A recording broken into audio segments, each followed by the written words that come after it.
喺火災嘅災場咧，有一批人咧係好值得我哋去尊崇。呢一批嘅無名英雄咧就係消防員。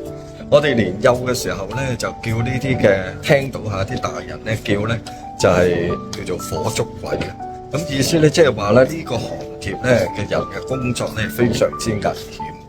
但係到今日咧，我哋知道咧都已經係一種嘅專業，同埋咧哇嗰個裝備上邊啊，亦都聽到咧有好多嘅設備咧係好專業化嘅，個訓練咧係一個專業嚟嘅。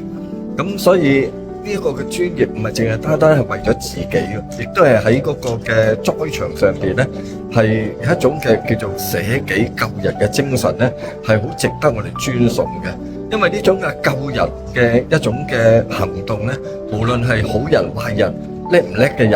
啊，男女老幼，只要有生命，甚至乎係動物咧，係都會拯救嘅。嗱，我哋嘅今日嘅年青人會唔會都係考慮咧？啊，或者我哋家長咧都係推崇咧，係我哋嘅年青人咧都可以投身喺呢一種嘅專業，去幫助我哋社會咧更多嘅人。